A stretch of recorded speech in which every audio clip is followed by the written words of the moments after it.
Today we are going to add to our Tau army by building, painting, and basing some stealth suits. As some of you know, I have only built one Warhammer set so far in my entire life, and it has been the Tau Pathfinders. I decided to build stealth suits next, firstly, so that I could keep going and keep adding to my Tau army, and maybe eventually even have enough to play a regular round of 40K. I also chose stealth suits because I could still play with them right now in Kill Team as a codex unit. And the last reason for choosing the stealth suits is because I wanted to build some Tau mechs. Granted, stealth suits aren't the most mechy mechs, but they are also cool looking baby mechs. So starting off, of course we just have to do some assembly, cutting the pieces from the sprues and welding them together with some plastic glue. I used Tamiya extra thin cement, affiliate link in the description. I like the Tamiya cement because you get way more bang for your buck, and also this brush tip makes it super controllable and easy to apply. Some tips for cutting out mechs or flat pieces, like the Tau have, is to scrape away the sprue nubs by pushing the edge of your X-Acto knife across the surface away from you, like so. If you want it even smoother, glassy smooth, you can take a bit of that plastic cement and spread it across the nub or recess, and it will melt the plastic just enough to smooth it over super well. Careful not to add too much, because we aren't using the cement for binding, but rather for refinement.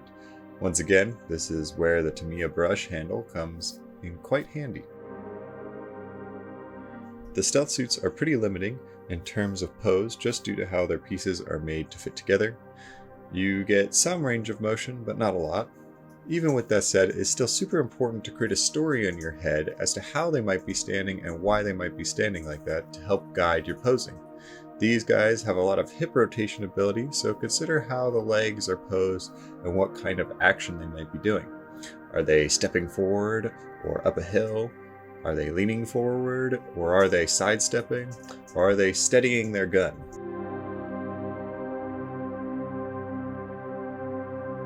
I get a bit creative and definitely break some rules with this guy because I decided to stick both kinds of guns to him.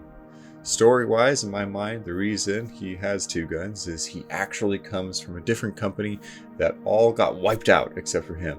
One of his fellow soldiers died in front of him, and in order to finish fighting off the enemy, he picked up the second gun from his fallen friend.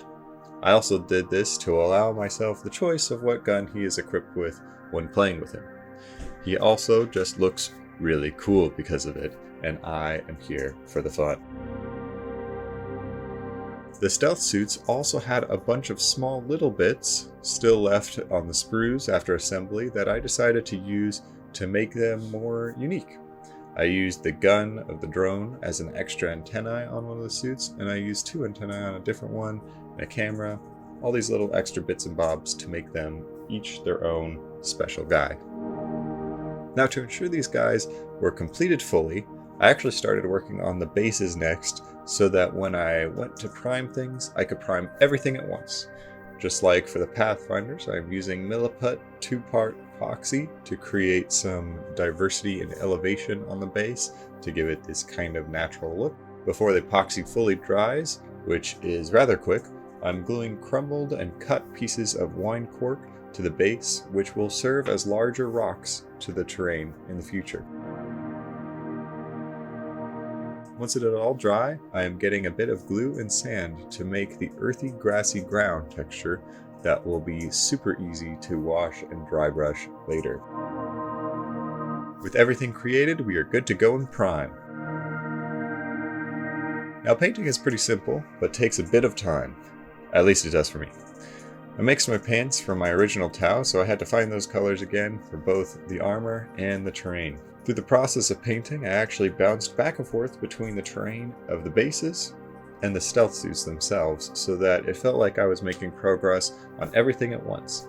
But let's tackle one thing at a time. Painting and finishing up your bases is a huge advantage in my mind, because once you're done with your models, you can just glue them on and they are complete and pretty much ready to play. And bases tend to be pretty simple and fast, so finishing them early is a nice easy win for your project. For my bases, it was a matter of dark green wash for the grass. The wash helps the dark green seep into the deeper parts of the sand, giving depth to the grass. Then the grass can be finished up with a few dry brush layers. The first dry brush layer was a desaturated yellow-green to make that grass appear more dry. For the rocks, it was a similar process, a quick base color or wash, and then some dry brushing.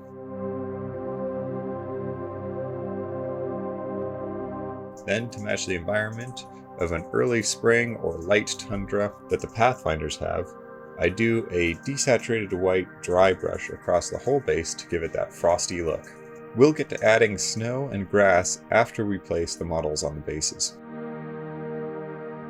Moving on to the models, I start by painting a base color on every part of the mix, trying to find which parts I wanted sage green and which parts I wanted purple. My color scheme calls for green to be the primary color and the dark purple to be the secondary color, with some finishing brassy bronze color for a bit of pop. On my original Pathfinders, I painted all the hard armor on them as the sage green, and all the soft cloth bits as the dark purple. Mechs, of course, don't have as many soft cloth bits, so finding that balance was more about following the feeling and ratio of the original Pathfinders I painted. I use a gray color that's the same tone as the purple for gunmetal parts. Making sure it's around the same tone lets the gray fall into the same spatial real estate as the purple. Once I've figured out those ratios and have the base colors painted, I personally move on to highlight lines. To make the highlight color, I just mix a bit of white with whatever my base color was. I try to look at the model, imagining where light might be coming from,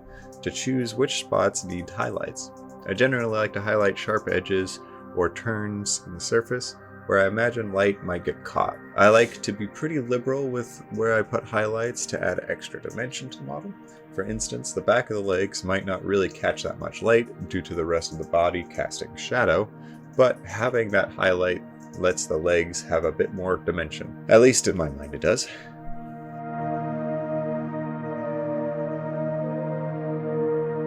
Great! Highlights are down, and now we get to do one of my favorite parts, recess shading. I personally have found that I enjoy oil washes for getting shading done. The oil falls into cracks easily, and oil can be fixed much easier than acrylic. To set our models up for this, I'm going to apply a layer of satin varnish. The satin varnish allows the oil to pool in the recesses much easier than a rough surface. Now for our oil wash, all we need is oil paints and a spirit. The spirit serves as an equivalent to water, but for the oil paints, so you will need to use it to rinse and wash your brushes after painting. We will also add it to the oil paint to make it more of a wash consistency. I know I will be using this wash for all of my future towel that I build, so I've mixed it in this tiny jar. When painting with the oil wash, you can do it in a few ways. You can use it like a normal wash and apply it everywhere and clean it up later, or my preferred method for the towel is to control specifically what creases and crevices I am applying it to. The oil spreads super easily through the armor plating, as you can see. From here, it just is a matter of making sure we get all of the little cracks and edges we want to have a darker tone. For the whole model, I will just use this dark green color. It seems to work well for my color palette anyways. Cleaning up any messes is pretty easy. Take either a brush, a Q-tip, or in my case a beauty blender like this, and soak it in some spirits. Wipe it across the surface and it will pick up any of the oil that has managed to get outside of recesses. The final step in getting the towel looking how I want is to add that pop of bronze to key points on our model.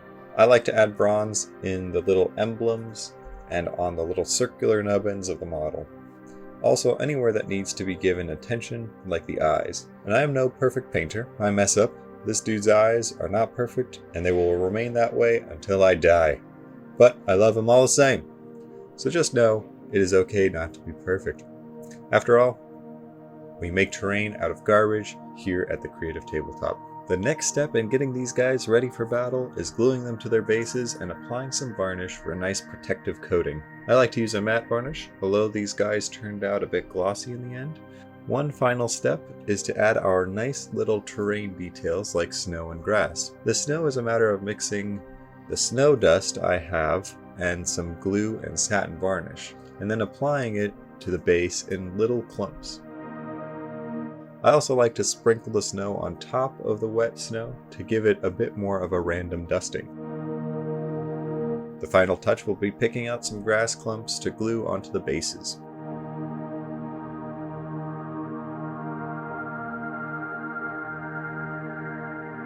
And bam, the stealth suits are ready to join my Ko Sept and are prepared for battle. Thank you so much to everyone who has stuck around. I really hope you enjoyed this video.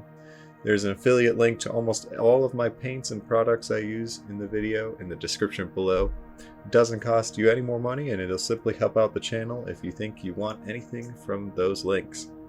Next time we will be painting up some Felgor Ravagers to be some antagonists to our Tau.